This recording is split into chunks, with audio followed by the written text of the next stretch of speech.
Alright, quick disclaimer before I get into everything here. Whenever I try to discuss or rate media of any kind, I normally blame any and all bad and good decisions based on the marketing, the directors, the writers, editors, and essentially all the people behind the scenes who plan and then create the final product that we do see.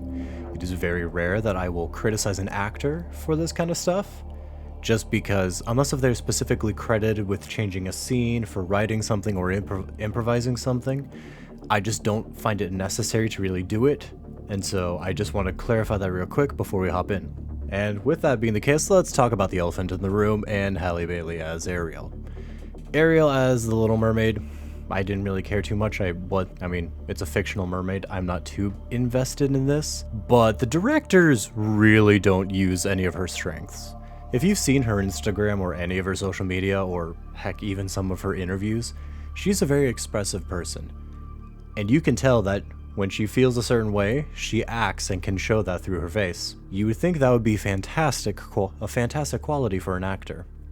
However, the director gave her 3 to 4 facial expressions at maximum for the entire movie. So it feels like her face barely moves.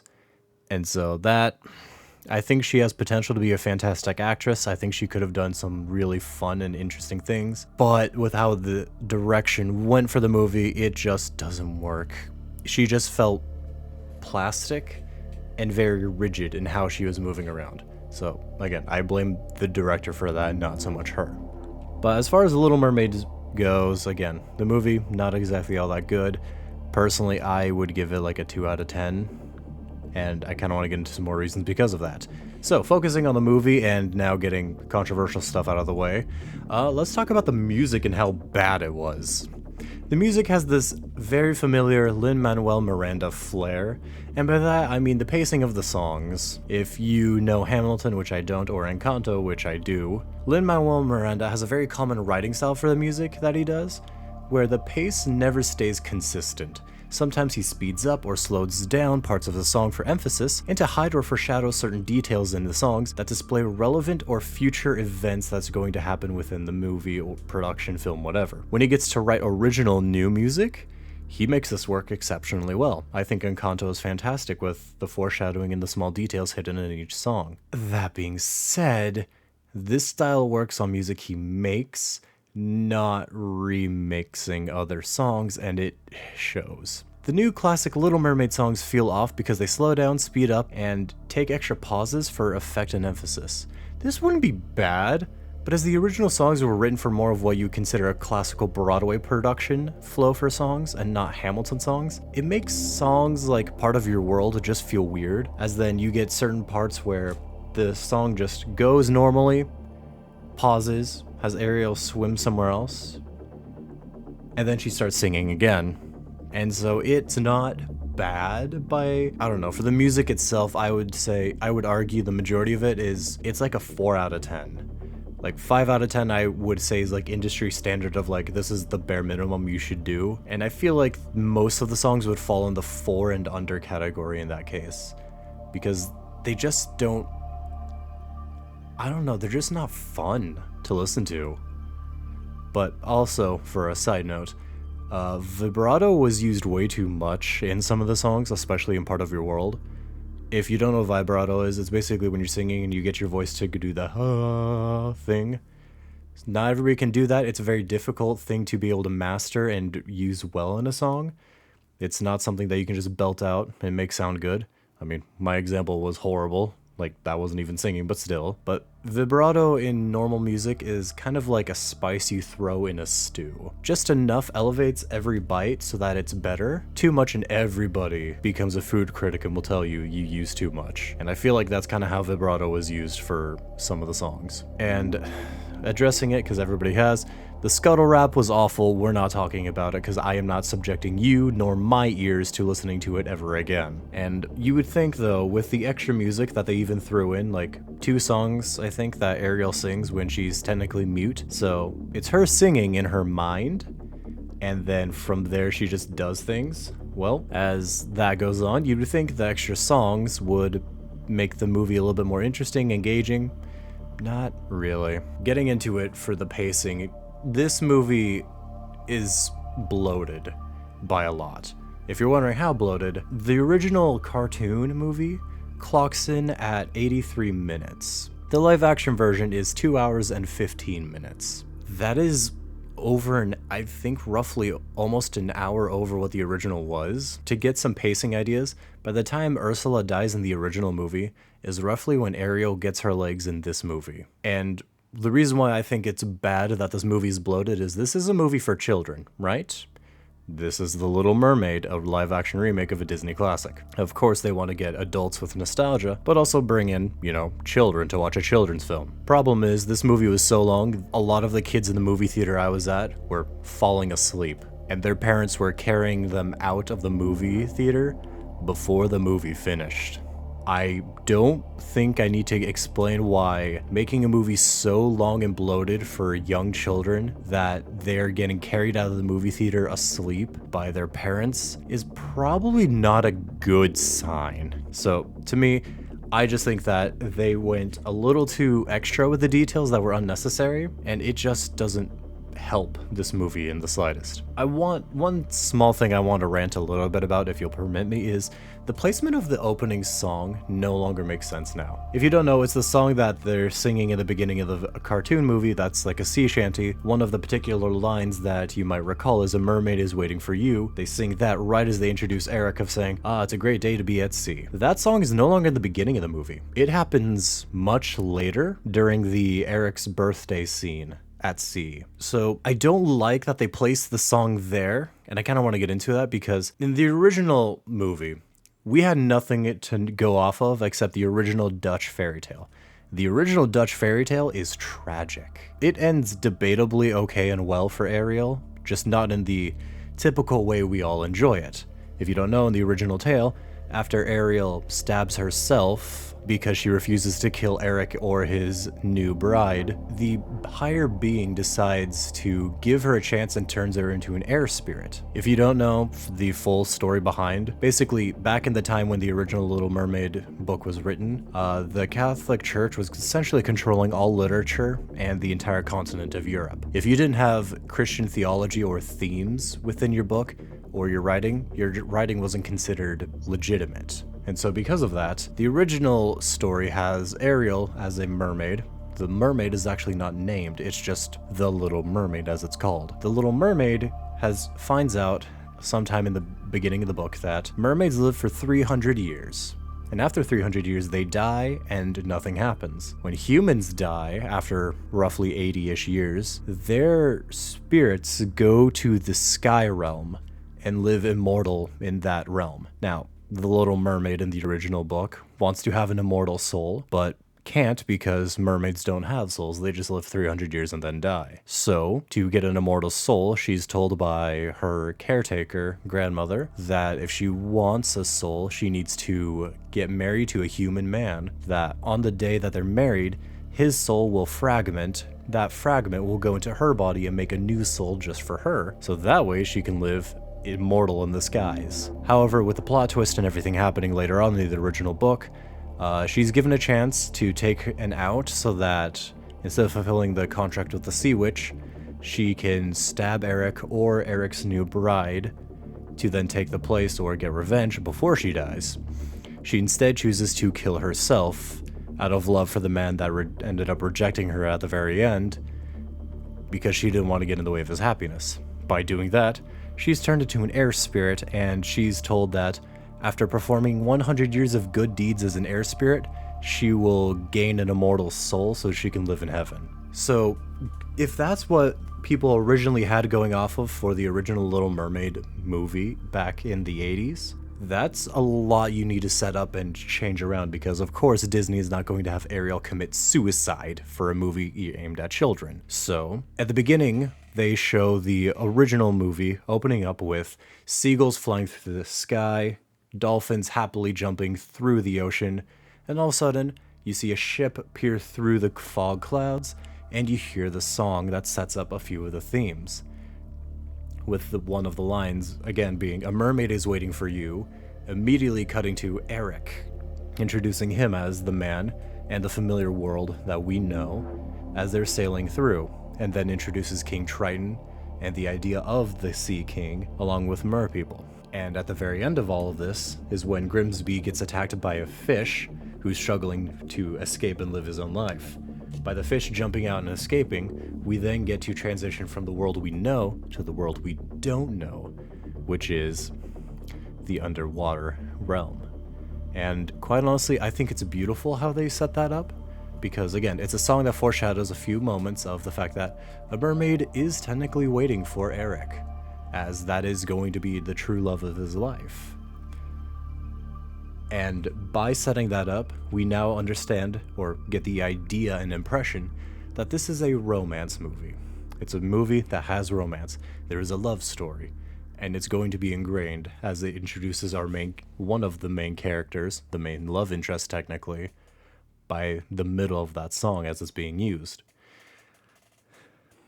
This new movie opens up with having a bunch of sailors hectically throw harpoons at a dolphin through the ocean, freaking out and screaming, "Oh my gosh! If we let the mermaid get away, she'll sing her siren song and pull us to the ocean where she'll drown us." This already feels a little weird, and the only reason they stop throwing the harpoons is because Eric just goes, "Hey, guys, it's a dolphin. Calm down. What the hell?" All of that feels a little bit interesting to introduce him that way, because now we have the empathetic Eric he's not really sailing so much as he's just going, "Guys, chill, you don't need to harpoon a dolphin." And then after that, the scene transitions to a random meeting happening between King Triton and his daughters that happens once a year on this special moon, where all of his daughters from all the other surrounding seas from around the world gather together to meet with him.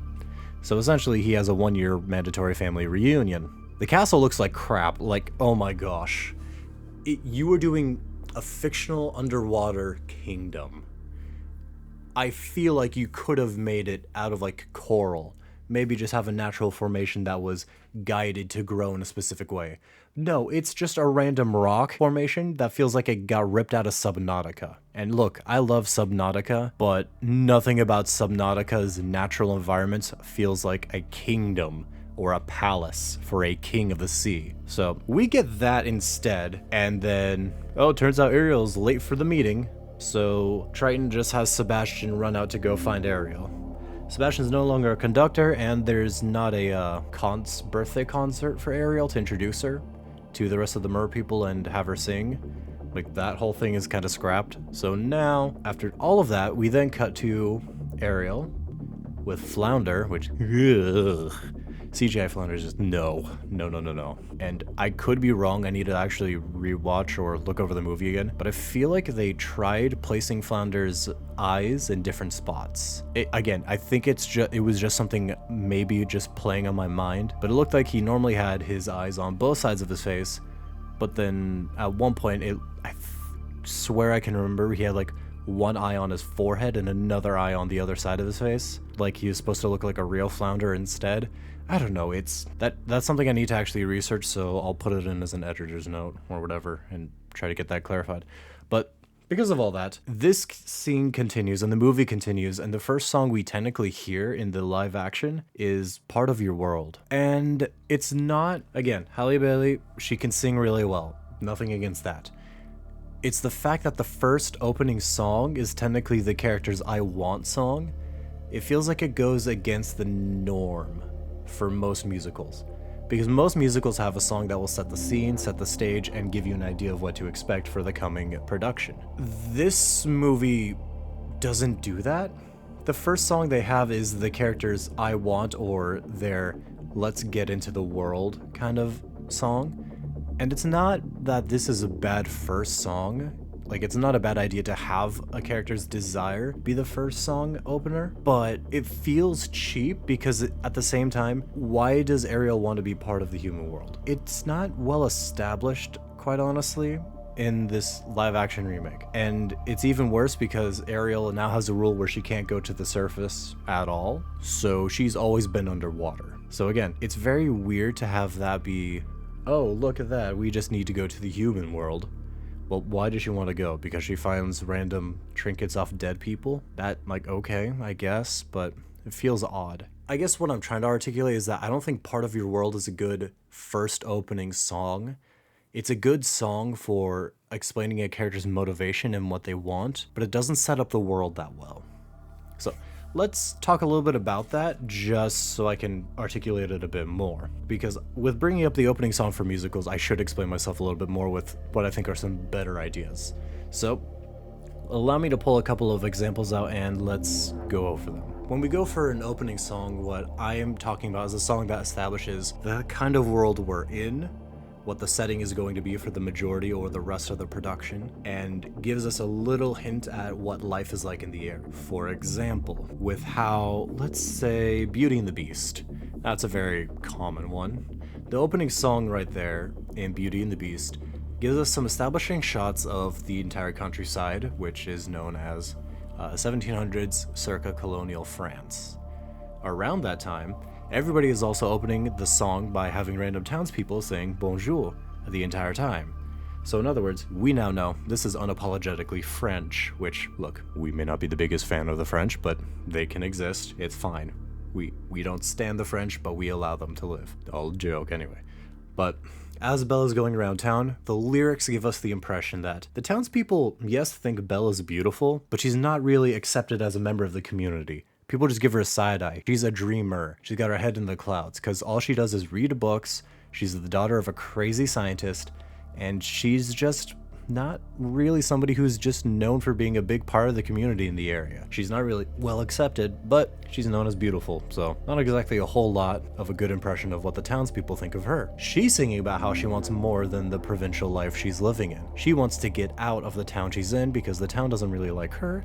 She doesn't really like the town, and she thinks and hopes that there's something better for her out there in the wide world, and she wants it very badly. And she romanticizes this idea quite a bit because of all the books she reads. And then we also get the establishing shot and part of the song with Gaston. He's loved by the town, the exact opposite. He's a strong, careless hunter with many trophies, and he announces in the song he wants to make Belle his wife. He has romantic intentions for her. But Belle doesn't want to stick around this town, and she doesn't really care. Some of these details are better established later on, but we get the entire setup of, this is the setting, this is the main character and what she wants, for the most part, and who she is. She's a book nerd, a dreamer, and wants to get out of the area she's in, and it's an area in a small province out in France. It's a really good establishing shot, but it's also a good opening song, because it introduces us to the themes of motivation, but also hints towards each character that's later established and more explained later on in the movie.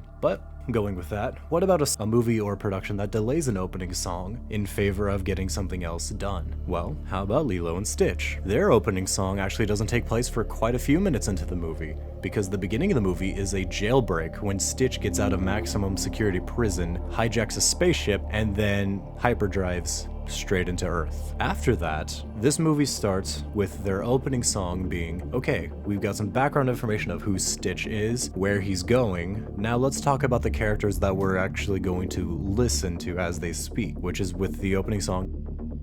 It's a song completely in Hawaiian, and because very few people actually speak Hawaiian, they don't need to really move in the words to understand or explain the characters, but they actually do if you look up the translation for them. So also, really good song, so please feel free to actually pause the song and look up the translated lyrics, because they actually do give a little bit of hinting and foreshadowing to not only the theme, but the aesthetic and who the characters are. But with that being the case, we get to see, with the opening song in Lilo and Stitch, a day in the life of Lilo as her life currently is, what her normal is. It's a song that's not about a princess, it's about a small girl living in small town Hawaii. So what do we see? Well, it's an opening of her swimming in the ocean, giving a peanut butter sandwich to a fish. She then takes a picture of a shirtless tourist who promptly loses his mint chocolate chip ice cream, which I feel bad for that man every time. But she takes a picture of him, and then she runs off to go to school, and we get to see the surrounding area. And it's a very small town feel where, yes, it's island life,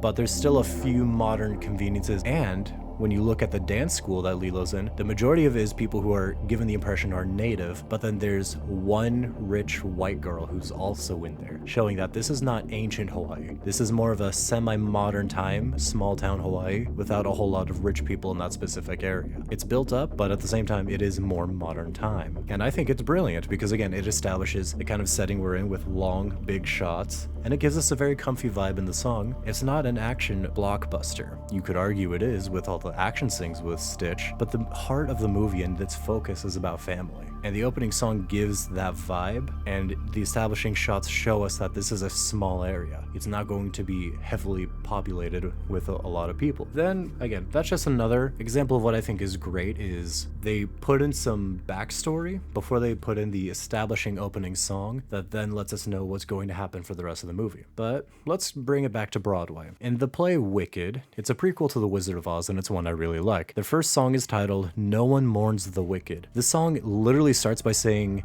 "Good news, she's dead. The wickedest witch that ever was." It's literally everybody in the land of Oz singing and celebrating that the Wicked Witch of the West is dead. And they are happily and gleefully singing this until Glinda, the Good Witch, comes down and says, let's be kind and a little respectful that technically somebody did die. But they continue still with the audacity, and they are singing, no one mourns the wicked. No one cries for her return. They are ecstatic she is dead and gone. And this entire prequel to The Wizard of Oz sets up that Glinda is now setting the record straight for who the Wicked Witch of the West was. It was propaganda that she was an evil person, set up by the Wizard of Oz for abusing public opinion over her misunderstood magical abilities that she possessed. And by being misunderstood, they turned a kind heart into a fake monster. And the story later goes on to explain all of this. And I think that's really effective because, again, we need to remember that not everybody has always seen The Wizard of Oz very frequently. It is a fun movie, but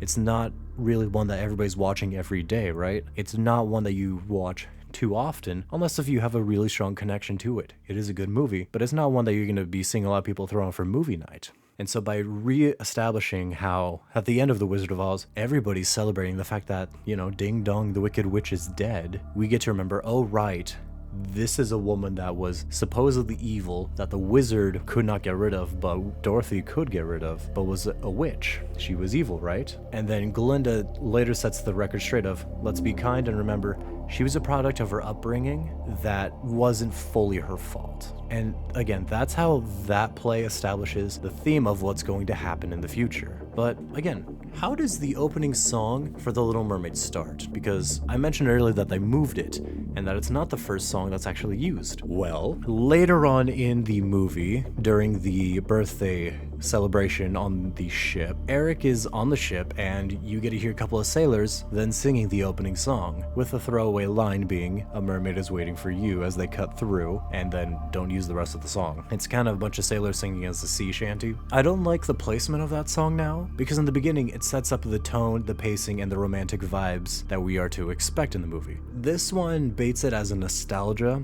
but the issue is with the opening scene, it establishes that these are the mermaids of lore, that they will use their siren song to bring men to drown into the sea by tempting them to do so. So all of a sudden now they're just gleefully singing about mermaids after trying to kill a dolphin that they thought was a mermaid. The song no longer holds the same importance in this new film rendition, so it's something that really got to me, and it felt weird having it there. It's like this movie banks on us knowing the original Little Mermaid, but then changing it up just because they can. So, after that long tirade and rant, what else do I need to talk about this movie? Well, let's start with the fact that, quite honestly, for the actor that they chose for King Triton, I don't know why they chose him. He's not a bad actor. He's really good in everything else I've seen him in, but his voice is too soft for King Triton, and it's something that is so noticeable that I think a lot of people picked up on is he doesn't have an imposing voice, and the best part to establish that is when King Triton goes berserk and blows up Ariel's stash of human items. At the point in the movie, Ariel has broken a few rules and King Triton's mad, and yet he's known for having a soft voice, and he just glides down slowly through and goes, "You've been to the human world," and then starts blowing everything up. Ariel, of course, Halle Bailey can scream and go, "Wait, no, please don't." But the actor for King Triton, he's just kind of there, and he's just like, "Never go to the surface again. Stay away from humans.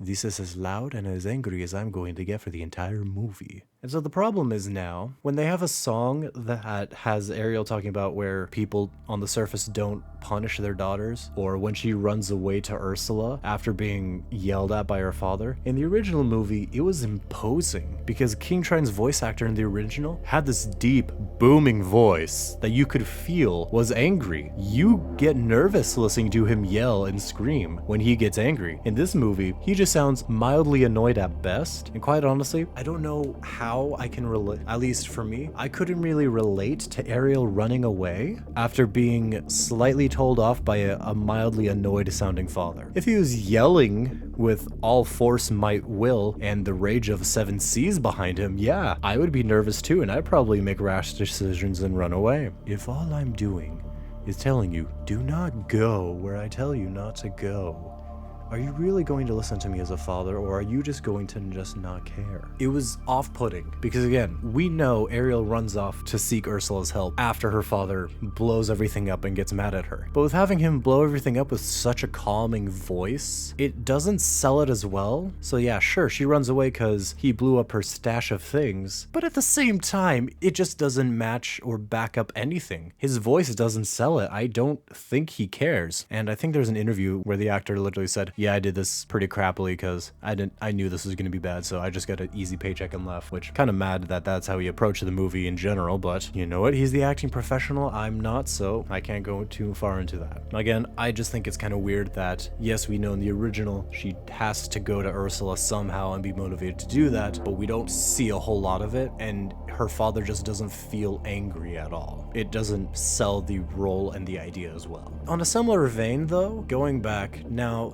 Flotsam and Jetsam don't have speaking lines anymore. They just kind of make snake noises as they swim through the ocean, which, you know, if you're gonna have snake noises, why not just use sea snakes? You change Scuttle from a seagull to a diving bird that can breathe underwater and, or at least talk underwater for minutes at a time without having to take another breath. So why not change Flotsam and Jetsam? Because, you know, they were originally just 2 eels that would talk evilly as they walked up, slithered, or I guess swam. Evilly swam. What's a word for like evilly swimming? Do we have a word for that in English? I don't know. Kinsabe. Anyways, they just kind of swim over, and then Ursula just communicates via magic circle bullshit to Ariel about, oh my darling, if you want help, please visit me. But this isn't really, it's an interesting change. I'm just neutral on the change. I'm not like, yes, it's good, or no, it's bad. It's just, I feel like having Flotsam and Jetsam actually speak was kind of nice, because, you know,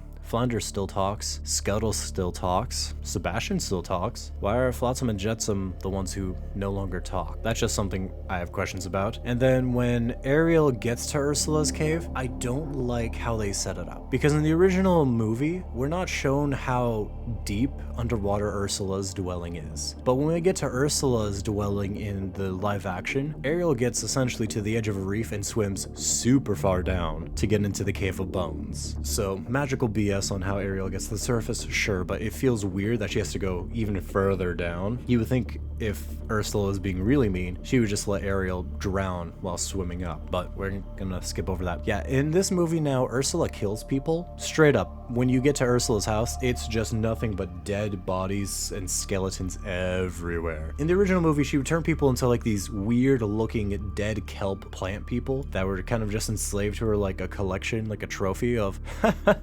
living trophy. You can fill your contract, so I take you as a living trophy for a garden of weeds. Yeah, in this one instead, there's, well, I don't know the name of the creature. Like, yes, something does grab Ariel, but quite honestly, with all the dead bodies around, it feels weird. In the live action, they went for straight up skulls and straight up death. You know, this is a kid's movie. In the original, people were just turned into living kelp people that were kind of anchored to the ground and could not leave. This one, Ursula just straight up kills people, you know, as a movie for children. So we're going to show gratuitous amounts of skulls and skeletons, because why not? Let's hint at the fact that if Ariel doesn't win, she just becomes another skeleton on Ursula's floor. Now, what's weird is with how the CGI budget went, they recreate original classic scenes of Ursula Ursula, but they're zoomed in for most of them. And so it's kind of weird because then you kind of recognize, oh hey, they're recreating a shot from the original film, but we're now zoomed in on Ursula so we don't get to see the full body as much. I don't know if that was just them cutting corners. It felt weird because for people who have known my content for a while or know me personally, Ursula is my favorite fictional villain of all time. I really love her character. I love her sass, and it's just something I've always enjoyed as a kid when I was watching The Little Mermaid. I watched for Ursula, not for Ariel. But Melissa McCarthy does okay as Ursula. I wasn't the biggest fan. I felt kind of bored. Again, this is not attacking Melissa McCarthy. This is the director and the editor for making Ursula just feel the way they feel, which Ursula just felt underwhelming. I was expecting more. Allow me to put it this way. In the original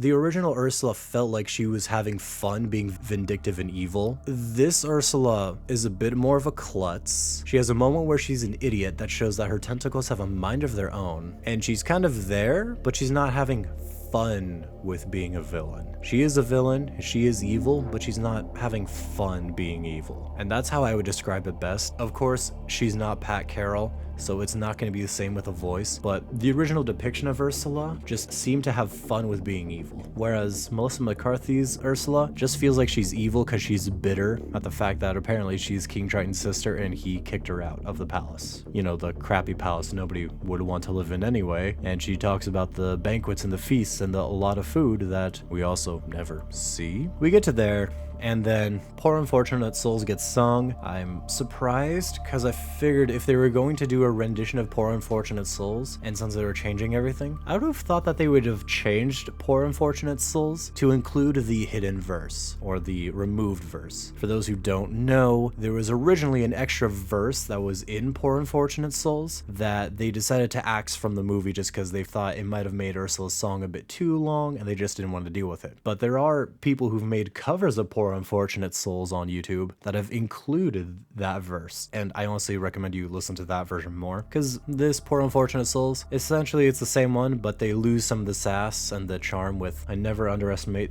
the importance of body language. You know, the villain saying, don't use your voice, use your body to seduce the man, which, you know, is kind of what apparently these screenwriters wanted to avoid those themes of, which, well, I don't know. Maybe having the villain say something and proving why the villain is wrong is, I don't know, maybe a good idea. But again, iconic lines getting thrown out. This is a remake, we don't care. And then after Ariel gets her legs, she swims up and then gets pulled out of the ocean by a fisherman. And then he freaks out, gives her a sailcloth so she can wear that, and then he brings her to the castle where some other people give her food, clothes, and drink. This is something I also don't like as a change, because for those who don't remember, in the original movie, Ariel originally is there during Eric's birthday celebration, where she climbs into a lifeboat off the side of the ship. While she's there on the side of the ship, she then talks a little bit about him, but then Max catches her scent and then smells her and then tries to point her out, and she has to hide. Later on, when she's fully human and washed up on the shore, Max is the first one to find her and is already familiar and trying to point out, hey, Eric, you know her, I know her, she's been here before, she was on the ship. But of course, Eric is just like, oh goodness, Max, why are you so excited to see her? What's going on here? And then Eric reaches out and helps her. And I think that's something I don't like all that much, because in the new movie, Eric's stuck in the castle, he's not doing anything, and he doesn't meet Ariel until after she's been clothed, dressed, and then later meets her and goes, oh, you can't talk?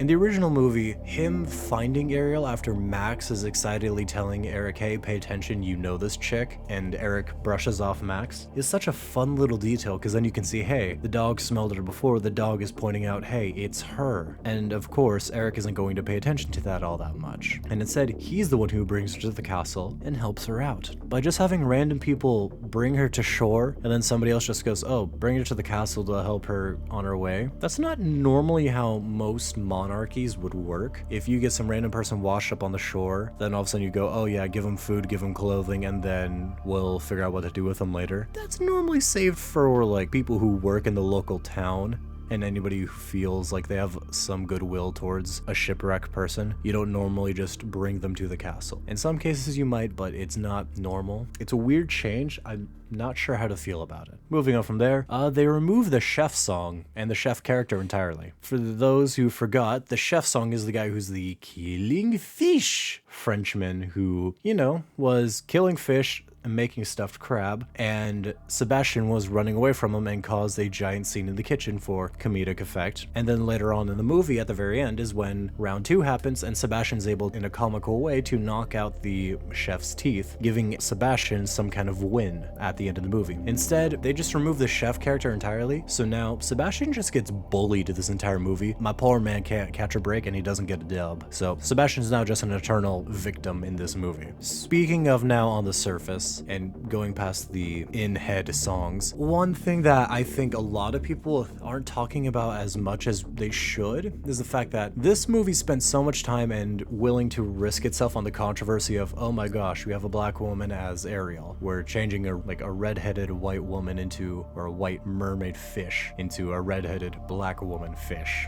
mermaid. Why the hell is Eric still white? This movie is now established the fact that when you get to the island nation, it's something in the Caribbean. I hear people throwing out names like St. Lucia, Trinidad and Tobago, or Jamaica, but it's an island nation roughly in that part of the Caribbean Sea. So we have a black queen. You know, the original movie didn't have any actual parents for Eric, but we have a black queen, and we have a town full of people who are mostly ethnically diverse, but mostly of people who are islander, who look like, you know, people from that area of the world. Jamaican, I think it's like Caribbean Islander is how I would say it. I don't know the official terminology, my bad. Basically, we have all of this, right? Why are Grimsby and Eric still white? Of all the things, again, Ariel is now black. We now have a queen of the kingdom who is black. We are in the Caribbean Sea and the Caribbean islands. Why is Eric still white? And even better, to shoehorn in having Eric still be white, his new backstory is after a shipwreck, he washed up on the beach and the queen adopted him as her son. I don't know how much more you can shoehorn in having a white prince, but that's exactly what Disney decided to do, and quite honestly, I think it's just dumb. At that point, they should have fully committed, because again, Ariel's now black. We have a black queen. Why can't we have a black prince? None of the official characters in this movie that are main characters, all of the important males are on the lighter skin side, and then we have diversity with the women. Like, yes, I know King Triton's voice actor, he's Spanish. I don't remember exactly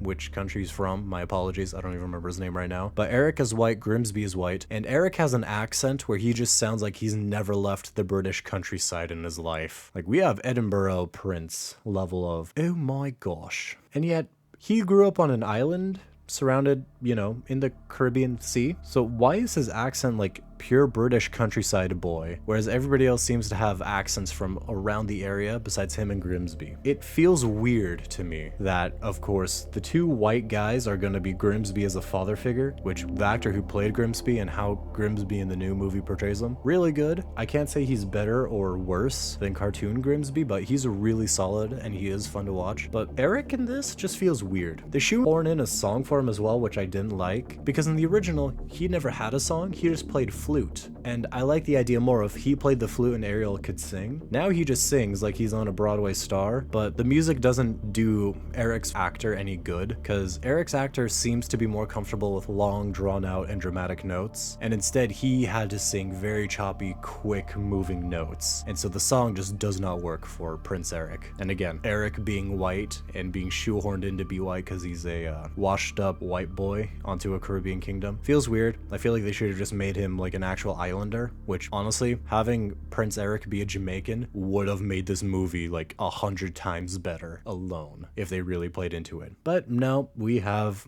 Walmart Great Value brand Eric for the live action. So, I don't know, this movie, there's a lot that they could have done, and there's a lot that I think should have been done better. But with all the bitching and complaining I've done, I feel like I should at least be a little bit more positive, and I want to talk about how I think this is a complete waste of Disney's resources, because they could have done this so much better. Because, listen in. If we're talking about setting up an easy cash grab, a great way to make money, so much money that they could have money pouring through their ears for years to come, why didn't they just make new Mermaid Kingdoms? Look, everybody's tired of the MCU, or at least most people are. We're tired of Marvel movies, but most of Disney's movies, they're based on fairy tales on land. So they have, you know, if they're gonna put them in realistic terms, they're kind of giving them real world inspirations and reasons why certain things happen. Well, think about this. What if the entire premise of the movie is we set up the movie, we do a remake of the original Little Mermaid cartoon. After having the original story told, we then can just say, you know what? The ocean is a big place. It covers 70% of the Earth's surface. Why not say have King Triton have an extended family, and although King Triton is the king of the ocean, he has his cousins, brothers, and sisters who made smaller kingdoms to manage certain biomes and areas in different parts of the world. So that way, yes, they are under their brother, King Triton, but they have their own kingdoms that they manage, and King Triton sometimes helps out if anything is going on. You could literally make a connected mermaid universe. But not only on top of that, you can then remake the original movie for nostalgia bait and cash grab, then set up and make new regional mermaid movies based on mermaid stories in different areas. New faces, new stories, new actors, diversity out the wazoo, because then you can make it into a regional film for each area. And the best part, yeah, maybe not everybody's gonna identify it with Ariel because she's white, but what about Ariel's sister who does something different than Ariel? Different story, different morals, and a different cultural impact. You could have made new characters and just said, yeah, this is just Ariel's extended family and XYZ reason. So then maybe movie Ariel will come by and sometimes help her other cousins, nieces, and nephews learn about how to grow up a little bit after she's been through her thing, and then have new mermaid stories from around the world be told. Different animals, different stories, different cultures. Again, it's such a missed opportunity that you could literally have diversity be everywhere just because all you need to say is, yeah, King Triton just can't manage the entire ocean by himself, so he asks his brothers and sisters to manage certain areas of the ocean so that the world and the oceans can be at peace. And then have stories based off of each separate single kingdom, and voila, you have mermaid movies for years with new diverse actors and actresses so that you can throw in whatever politics you want in the new movies. All you needed to do is just perfectly remake the original, so that way you can set up a new extended universe. Again, I know a lot of people don't like the idea of a cinematic universe being handled by Disney anymore just because of how Marvel's been. I have not paid attention since Phase 3. We're like, what, Phase 5 now? I don't know, but a lot of people keep complaining about it, so again, I think it's a missed opportunity that could have just did a quick cash grab of setting up and redoing the original Little Mermaid as faithful as possible, to then just say, yep, now we're going to focus on Ariel's cousins, her sisters, and the rest of her family in different parts of the ocean with different regional actors. But again, wasted opportunity that could be fleshed out so easily, but this movie wasn't made for artistic integrity or to really get anybody excited about the movie. This was a cash grab, and they hid behind the fact that it's a cash grab. This movie could have been really good. They had some interesting ideas. I really just think their director just didn't fully know what he wanted to do half the time, and they made the movie too long. Anyways, this has all been one continuous take that I'm hopefully editing down soon, but I am a degenerate. No one cares. But I do hope you have a wonderful day and that you stay safe out there.